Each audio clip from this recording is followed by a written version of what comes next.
तो स्वागत है दोस्तों हमारे ऑडियो वॉइस चैनल में आप सभी का। तो दोस्तों पेश है आज की नई कहानी, मिलेंगे मिलेंगे। दिल को छू जाने वाली है ये कहानी। योगेश ट्रेन की जनरल बोगी में बर्थ सीट पर सोया हुआ था। गाड़ी रुककर वापस चली तो अचानक उसकी नजर अपनी तलाकशुदा पत्नी रागिनी पर पड़ी। पता नहीं कब वह उसके सामने वाली सीट पर आकर बैठ गई थी। 6 साल बाद वह उसे देख रहा था और वह बहुत कमजोर हो गई थी। उसने पुरानी सस्ती सी साड़ी पहन रखी थी, न माथे पर बिंदी न गले में मंगलसूत्र था। तो क्या उसने अभी तक दूसरा विवाह नहीं किया? क्या अभी तक वह मेरी तरह अकेले ही है? योगेश ऐसे सोच ही रहा था कि तभी रागिनी की नजर उस पर पड़ी। नजरें मिली तो योगेश दूसरी तरफ देखने लगा। फिर पता नहीं योगेश के दिमाग में क्या आया कि वह सीट के नीचे उतर आया और रागिनी के पास बैठे लड़के से कहा कि वह ऊपर वाली सीट पर चला जाए। लड़का मान गया। तब योगेश रागिनी के पास बैठ गया। बैठते ही योगेश बोला, रागिनी कैसी हो? रागिनी ने नजर ना मिलाते हुए खिड़की की तरफ देखते हुए बोला कि मैं ठीक हूं और आप? योगेश बोला, मैं भी ठीक हूं और कानपुर जा रहा हूं। त्योहार होने के कारण रिजर्वेशन सीट नहीं मिली, इस कारण जनरल बोगी में आना पड़ा। तुम कहाँ जा रही हो? वह बोली, मैं भी कानपुर ही जा रही हूँ। आजकल माँ वही बड़े भैया के पास ही है, बीमार है इसलिए मिलने जा रही हूँ। काफी देर तक दोनों चुप रहे। फिर योगेश बोला, एक बात पूछूं? रागिनी ने आंखों से ही पूछना, क्या? योगेश संकोच करते हुए पूछा, अभी तक शादी क्यों नहीं की? वह कुछ नहीं बोली। मगर जब योगेश ने दोबारा नहीं पूछा तो रागिनी ने पूछा, आपने की है शादी? योगेश ने भी बिना बोले ना में गर्दन हिला दी। फिर काफी देर तक दोनों चुप रहे, मानो एक दूसरे को परख रहे थे। डिब्बे में कुल्फी बेचने वाला आ गया था। योगेश बोला, खाओगी? रागिनी ने ना में सिर हिला दिया। योगेश ने रिक्वेस्ट करते हुए फिर पूछा, खा लो यार, तुम्हारे साथ मैं भी खा लूंगा। जानता हूं तुम्हारी सबसे बड़ी कमजोरी कुल्फी है। वह थोड़ा मुस्कुराई तो योगेश ने महसूस किया कि वह अपनी आंखों से बहने वाली आंसुओं को समेटने का प्रयास कर रही है। 5 साल उसके साथ रहा था। जब वह अपने आंसुओं को समेटने का प्रयास करती थी तो ऐसे ही मुस्कुराया करती थी। योगेश दूसरी तरफ देखने लगा। रागिनी चुपके से अपने आंसुओं को पोंछने लगी। फिर वह सहज होकर बोली, एक शर्त पर खाऊंगी। योगेश बोला, क्या शर्त है? तो रागिनी बोली, पैसे मैं दूंगी। योगेश कुछ नहीं बोला। फिर रागिनी ने 2 कुल्फियां खरीद ली और एक कुल्फी योगेश को देते हुए बोली, अब मैं भी कमाने लगी। एक प्राइवेट स्कूल में पढ़ाती हूँ, महीने के 10,000 मिलते हैं। कुल्फी खाते हुए योगेश बोला, तलाक के समय कोर्ट के आदेश पर मैं तुम्हें 30 लाख रुपए दे तो रहा था। अगर ले लेती तो अपना स्कूल खोल लेती, जबकि तुम बहुत स्वाभिमानी हो। इस जमाने में पैसे के बिना कुछ नहीं होता। वह हंसकर बोली, अगर ले लेती तो अपने ज़मीर को क्या जवाब देती? तो ये ज़मीर रोज कहता कि जिसे छोड़कर आई हो उसी के सहारे पल रही हो। योगेश बोला, तुम बहुत अच्छी हो, मासूम हो। यह एहसास तुमसे तलाक लेने के बाद मुझे हुआ। तुम यकीन नहीं करोगी, मैं बहुत बदल गया हूँ। पीना बिल्कुल छोड़ दिया है, गुस्सा बिल्कुल नहीं करता। अब मैं किसी को नीचा दिखाने की कोशिश भी नहीं करता। जो तुम्हें बहुत बुरा लगता था वह सब बुरी आदतें मैंने छोड़ दी है। वो उदास होकर बोली, अब क्या फायदा? जब मैं मना किया करती थी तब आप मेरी एक भी नहीं सुनते थे। आपके कारण मैं हमेशा टेंशन में रहती थी। इसी कारण मुझे 2 बार गर्भपात भी हुआ, वरना आज मेरे भी 2 बच्चे होते। एक 8 साल का हो गया होता और दूसरा 6 साल का होता। कहकर वो रो पड़ी।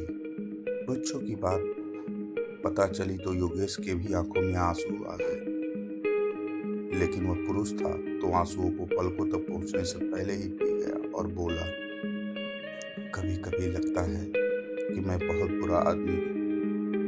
मैंने कभी रिश्तों की कदर नहीं की, उसी की सजा झेल रहा हूँ। आज बिल्कुल अकेला हो गया हूँ।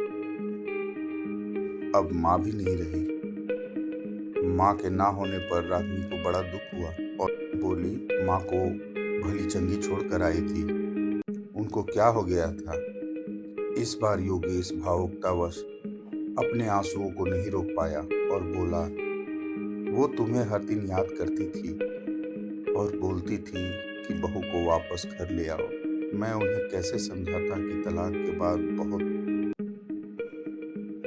के बाद बहुएं वापस घर नहीं आती।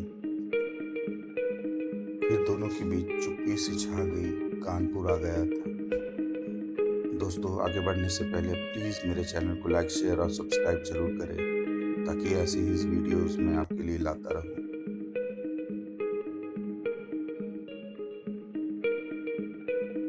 स्टेशन आने वाला था। योगेश बोला, वापस कब जाओगी? रागिनी बोली, आज रात यहीं रुकूंगी, कल की सुबह की ट्रेन से वापस जाऊंगी। फिर वह खड़ी हो गई। योगेश भी खड़ा हो गया और पूछा, कितने बजे वाली ट्रेन से वापस जाओगी? रागिनी बोली, हम गरीब लोग हैं, रिजर्वेशन नहीं करा पाते हैं, जनरल बॉगी में सफ़र करते हैं, जनरल डिब्बे में सफ़र करते हैं, इसलिए जो भी ट्रेन मिलती है टिकट लेकर चढ़ जाते हैं। इतना कहकर वो नीचे उतर गई।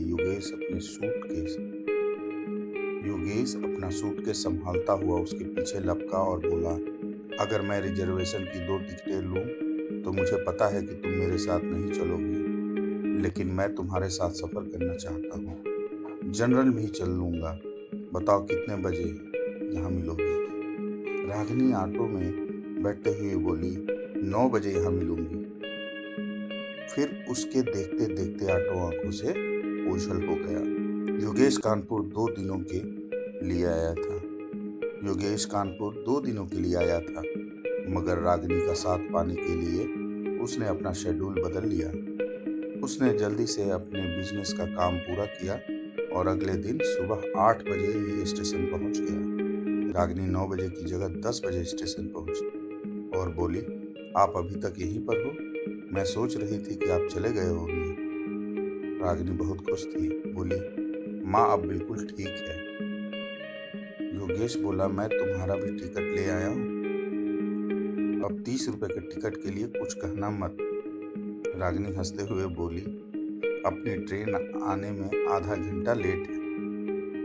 अभी ट्रेन आने में आधा घंटा है, चलो तब तक कुल्फी खाते हैं, पैसे मैं दे दूंगी, हिसाब बराबर हो जाएगा।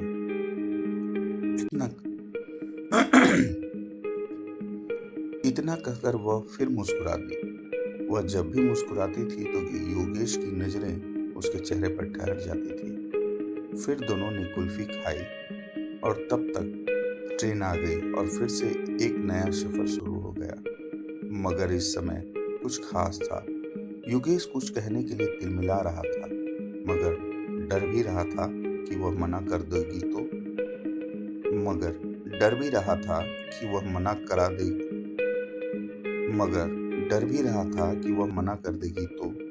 योगेश नोटिस कर रहा था कि रागिनी बड़े भाई के घर से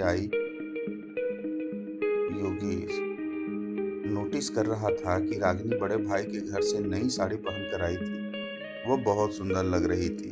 खिड़की से आ रही ठंडी हवाओं के झोंकों से रागिनी के ललाट पर लटकी हुई बालों की एक लड़ी झूम उठती है। उसे ऐसे देखकर योगेश के दिल में एहसास सा उठता है कि ये औरत कभी उसकी जिंदगी थी, मगर मैं उसे संभाल कर नहीं रख पाया। योगेश की मन स्थिति से अनजान रागिनी बोली, क्या हुआ? आप गुमसुम से क्यों हो? दोस्त बनकर ही सही, कुछ बातें तो कर लो। योगेश बोला, मुझे दोस्ती नहीं चाहिए। रागिनी को झटका सा लगा। बोली, फिर क्यों मेरे साथ सफर करने के लिए उतावले थे आप? योगेश बोला, मुझे तू चाहिए, हमेशा के लिए, जन्मों जन्मों के लिए। मेरे साथ हंसने के लिए, मेरे साथ रोने के लिए। वह इतनी जल्दी में ये सारी बातें बोला कि रागिनी बस उसके मुंह की ओर देखती रह गई। वो आगे बोला, मैं गलत था, तुम्हारी कदर नहीं कर पाया, मगर तुम्हारे जाने के बाद मुझे मेरी गलतियों का एहसास हो गया। मुझे माफ कर दो, कहकर वो रो पड़ा। रागिनी चुप हो गई, बस उसके चेहरे की तरफ देखे जा रही थी। योगेश उसके दोनों हाथ पकड़कर बोला, मुझे माफ कर दे यार, मैं वादा करता हूँ अब कभी भी तुम्हारे आंसुओं की वजह नहीं बनूंगा। तू जो कहेगी वही करूंगा, प्लीज लौट आ।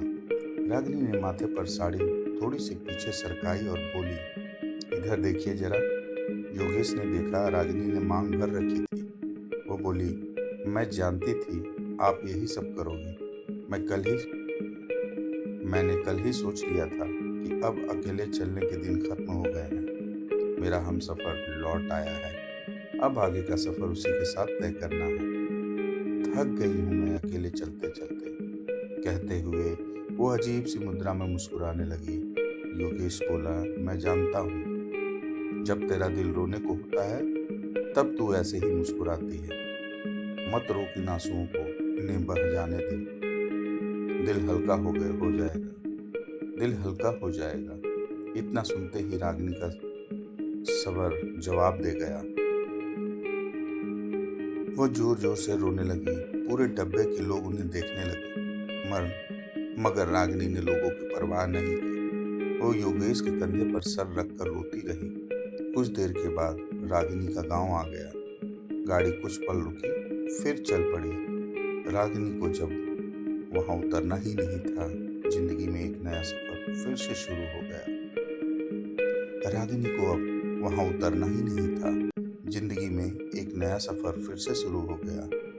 अब उसकी मंजिल मायका नहीं, पिया का घर था, जो वर्षों से उसके लौटने का इंतजार कर रहा था। वह अब भी योगेश के कंधे पर सर रखी थी, आंखें बंद कर मंद मंद मुस्कुरा रही थी, एक मासूम बच्चे की तरह। तो दोस्तों, कहानी कैसी लगी कमेंट करके जरूर बताएं।